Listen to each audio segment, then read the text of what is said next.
Ils ont un physique atypique, ils doivent vivre avec une gueule pas comme les autres. Et pourtant, ils ont réussi à s'imposer au cinéma, à la télé ou au théâtre. Je suis pas Brad Pitt, je suis pas mannequin, tu pars pas gagnant. Pour réussir, ils ont dû se battre, affronter les moqueries, l'intolérance et les blagues cruelles. En dehors de ma famille, c'était un peu une jungle. Donc, tiens, t'as vu le nain, le petit nain, c'est marrant. C'était que ça. Il fallait pas me faire chier, quoi. Le premier qui me regardait de traviole ou qui s'en prenait une tout de suite. Finalement, c'est grâce à leur gueule, leur physique hors du commun qu'ils se sont retrouvés en haut de l'affiche. Comment ont-ils réussi dans le show business sans avoir un physique de star? Comment ont-ils transformé leur handicap en atout? Une fois célèbres, ont-ils réglé tous leurs problèmes? Dans les rues de La Rochelle, impossible de rater Alain Prévost et Yves Marchessault, alias Passe-Temps et la boule de Fort Boyard. Ici, ce sont de vrais stars. Dès qu'ils mettent un pied dehors, ils sont assaillis par leurs fans. Est-ce que vous pouvez avoir un autographe, s'il vous plaît? Ah bah dis donc. Ça fait toujours plaisir, Alain, comme ça, de signer des autographes? Ah oui, c'est bien parce que disons que les enfants aiment la Fort Boyard, donc quand on est abordé comme cela, gentiment déjà, ça nous fait plaisir, puis ça leur fait plaisir à eux déjà. Merci. Ils nous aiment pas que Fort Boyard, ils nous aiment bien nous avec, alors. Depuis 20 ans, ils officient sur le petit écran. Avec leurs copains Passepartout, c'est l'un des trios vedettes de la télévision française. Une longévité rare qui a créé une réelle complicité entre eux. Ah oui, j'y mets des baffes. Ah ouais, quelquefois, ouais. Ah ouais, ça j'aime bien lui mettre des baffes. Ah ouais, ça remet un Et puis quand il est pas gentil, je l'attrape comme ça, je dis mon nanan, t'es pas sale. Ah bah ouais, Ah mais c'est amical, c'est sympa. Tous les deux ont été choisis pour leur physique atypique. Alain pour sa petite taille et Yves parce qu'il est né chauve et sans aucune pilosité. A priori des handicaps que les deux hommes ont su transformer en atouts. C'est une vraie reconnaissance de me reconnaître en tant que comédien. C'est l'image du fort, le comédien. Le perso petite taille, c'est presque du passé maintenant. Son rôle de passe-temps dans Fort Boyard ne lui a pas seulement permis de gagner l'amour du public. Aujourd'hui, à 54 ans, grâce à l'argent gagné à la télévision, Alain a pu s'acheter un hôtel-restaurant à côté de La Rochelle. Un commerce où tout est aménagé pour qu'Alain soit à la hauteur. Mais même ici, ce n'est pas Alain qui reçoit, mais Passe-temps de Fort Boyard. C'est celle-là. Celle-là, c'est la première photo que nous avons été pris au fort avec Patrice, parce que le premier animateur était Patrice, au pied de la vigie, avec mon pote, Dédé, Passepartout, et moi. Et cette photo, elle a 20 ans. Résultat, les clients viennent avant tout ici pour voir la star du fort. Ils nous ont dit, on va vous emmener où il y a le monsieur de Fort Boyard. C'est vrai que on suit l'émission à la télé, bien sûr, les Savoyards. On a beaucoup vu à la télévision, évidemment, parce qu'on a regardé Fort Boyard souvent. Pour Alain, cette formidable notoriété lui a permis d'effacer un passé douloureux. Avant, j'étais rejeté par les gens, et maintenant, c'est eux qui viennent vers moi aujourd'hui. Et c'est super, je pense. En effet, avant qu'il ne devienne célèbre, la vie n'a pas toujours été facile pour Alain. Vous avez toute l'équipe avec. Merci bien. Vraiment, merci beaucoup. Voilà. Enchanté de vous avoir rencontré depuis le temps qu'on vous venir à Fort Boyard.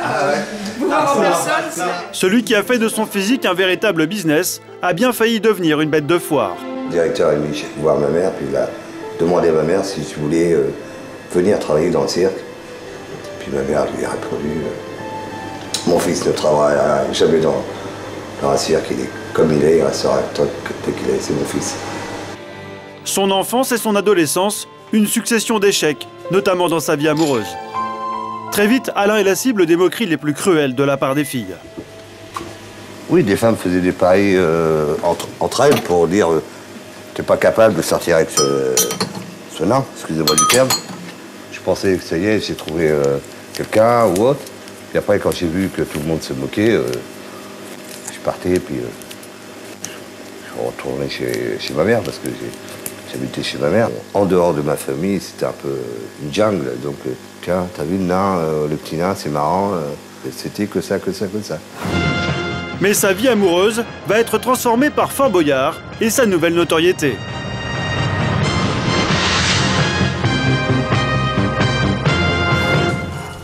Célèbre et aimé du public, il y a 20 ans, il rencontre enfin une femme avec laquelle il a une fille, Adeline. Sa plus belle réussite, d'autant plus qu'elle n'a pas hérité de son handicap. J'ai eu peur d'avoir des enfants, disons, un enfant comme moi, parce que avec tout ce que j'ai subi dans la vie, j'aurais pas voulu qu'elle resubisse ce que j'ai vécu. Paradoxe, alors qu'aujourd'hui Alain s'est enfin réconcilié avec lui-même, c'est Adeline qui à l'école doit faire face aux moqueries sur le physique de son papa.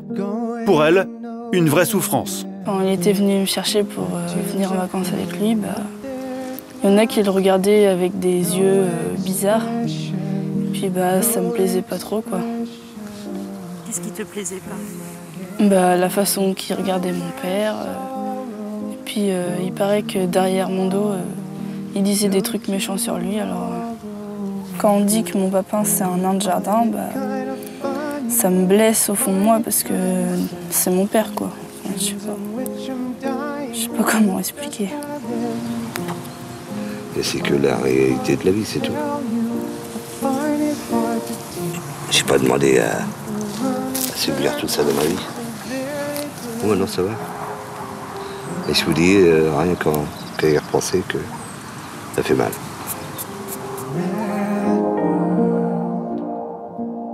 Je pensais que dans ma vie, j'allais plus pleurer. Parce que j'ai tellement pleuré au début de ma vie que j'avais un cœur de pierre.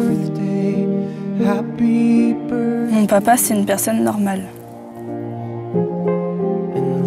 Si Alain a su transformer son handicap en atout pour devenir célèbre, il reste passe-temps, l'homme d'un seul rôle.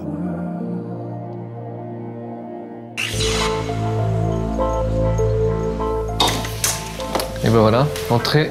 Yann Colette, lui, affiche une filmographie impressionnante. Voilà chez moi. À 53 ans, il est un acteur à part dans le cinéma français. Le plus souvent, on lui confie des rôles de méchants, et ce n'est pas un hasard. Avec son crâne rasé et son œil de verre, Yann a vraiment la gueule de l'emploi. 9 films sur 10, c'est précisément parce que j'ai un œil comme ça qu'on me prend, quoi. Je suis pas non plus débile, je sais bien que c'est ça. C'est son infirmité qui lui a ouvert les portes du 7e art il y a 30 ans. Depuis, 40 films, dont Le Bossu de Philippe de Broca, 28 téléfilms et une cinquantaine de rôles au théâtre. Yann Colette, c'est le borgne le plus célèbre du cinéma français. Et pourtant, à 16 ans, la médecine l'avait pratiquement condamné. Atteint d'un cancer du nerf optique, avec des métastases au cerveau, il doit subir une lourde opération. Elle lui déforme tout le haut du visage. J'étais mignon à l'époque. Et du jour au lendemain, je me suis retrouvé défiguré comme ça et c'était une épreuve. Le visage défiguré, Yann Colette n'ose plus croire à son rêve, devenir comédien. Pourtant, il s'accroche et décide de s'inscrire dans un cours de théâtre. Il trouve alors un subterfuge pour cacher son infirmité. Je le vivais tellement mal que j'avais des longs cheveux avec une mèche comme ça, les cheveux jusque-là, et j'avais mon pansement sur l'œil, un gros truc comme ça qui prenait la moitié de la tête, des Ray-Ban au-dessus, et je passais mes scènes en regardant de temps en temps mes partenaires comme ça, puis il fallait pas me faire chier, quoi. Le premier qui me regardait de traviole ou il s'en prenait une tout de suite. Ah, Yann. À l'époque, son meilleur ami s'appelle François Cluzet. 30 ans plus tard, les deux hommes sont toujours complices. Aïe, aïe, aïe. François Cluzet se souvient de cette terrible épreuve et de la souffrance de son ami. Il n'en parlait pas, je pense que même il n'avait pas très envie que personne n'en parle, mais bon, c'était tellement flagrant. Pourquoi? Parce qu'il cachait son œil avec ses cheveux. Et puis nous, qui étions très proches de lui, on savait très bien et on essayait de le protéger parce qu'on pensait qu'évidemment le temps ferait l'affaire. C'est-à-dire que c'était trop frais, trop difficile. N'assumant pas, j'étais encore vachement sur le truc de la survie, là, je crois. Bien sûr, mais qui ne l'aurait pas été, si tu veux, c'était quand même très difficile. C'est une femme qui va changer la vie de Yann Colette, sa prof de théâtre. C'est elle qui, la première, va permettre aux comédiens de s'accepter. Elle m'a fait monter sur scène. J'étais comme ça, c'était un cauchemar, quoi. Elle dit relève tes cheveux. J'ai relevé mes cheveux. Enlève tes lunettes.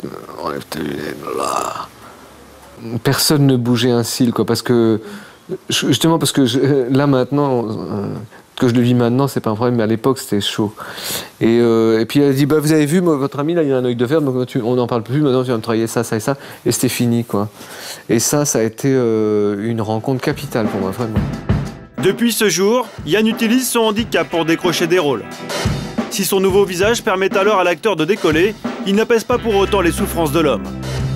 Ses angoisses, il les a toujours partagées avec sa fille unique, Gaïa. Oh, qu'elle est jolie. Elle a toujours connu son père avec un œil de verre et préfère s'en amuser. Il est borgne. C'est ça que je dis quand on me demande « c'est qui ton père ?» C'est lui là-bas, il est borgne. Quand j'avais 13 ans, je crois, ou 14, on était dans l'ascenseur et il se regardait dans le miroir et il me dit « oh là là, je suis monstrueux ». Et je lui dis « mais c'est pas du tout monstrueux, enfin ». C'est là que je me suis rendu compte qu'il avait été défiguré et que ça avait dû être une grande souffrance. Même s'il doit sa célébrité à sa gueule, Yann Colette a toujours du mal à accepter son reflet dans le miroir.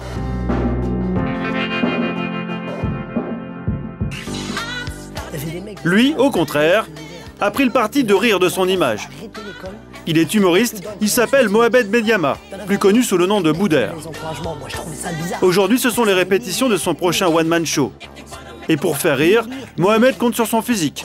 1,60 m seulement et un visage atypique. Les grimaces, si je les fais pas devant le miroir, si je mets des trucs comme ça, un truc comme ça, je peux pas savoir si c'est drôle ou pas. Mon physique fait partie intégrante de mon spectacle. Mohamed a une gueule, comme on dit au cinéma, et ça plaît au réalisateur. En ce moment, il est à l'affiche dans le film Neuilly sa mère. C'est en tournant son physique en dérision dans un sketch intitulé La Société des beaux gosses qu'il s'est fait remarquer il y a 4 ans. En plus, moi, quand je suis né, j'étais très petit. Plus petit que les nains encore. Non, j'avais pas d'épaule, pas de cou, rien. Quand je marchais dans le quartier, les grands ils chantaient « Nous, les mini-pouces ». Et pendant longtemps, on m'a appelé demi-tarif, mini-cum. J'étais tellement petit que sur la photo d'identité, on voyait mes pieds, alors... Wow. Wow. Wow. Rire de son physique, une méthode qui a déjà fait ses preuves quand, adolescent, Boudère voulait séduire les filles. Comment je séduisais les filles? Je me disais, écoute, normalement, le physique, c'est comme une vitrine de magasin. Bon, toi, t'as pas de vitrine, faut les faire rentrer dans ton magasin. Et une fois qu'ils rentrent, après... c'est fini. Aujourd'hui, son physique et sa tchatch, c'est son fonds de commerce. Ça va les filles? Mohamed, c'est le nouveau comique des cités. Les médias aiment le comparer à Jamel Debbouze. Et ici, dans le quartier de la Grange aux Belles où il habite, ce fils d'immigrés marocains ne passe jamais inaperçu. Les bandits! Mohamed, alias Boudère, est une vraie star. Regarde, c'est qui moi? Boudère. T'as vu? Alors lui, il me connaît depuis que je suis tout petit. Voilà. C'est vraiment un ami d'enfance. Il n'a pas changé. Il n'a pas grandi. Il n'a pas grandi, et c'est bien ça son problème. Dès l'enfance, les médecins remarquent sa petite taille et son apparence chétive. Boudère ne grandira pas. Ce physique disgracieux, il ne l'a jamais perçu comme un handicap. À 20 ans, il s'inscrit à des cours de théâtre et assure ses arrières en faisant des études de comptabilité.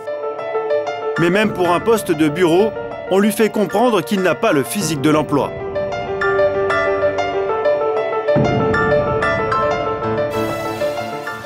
On est dans un pays où les détails physiques comptent beaucoup.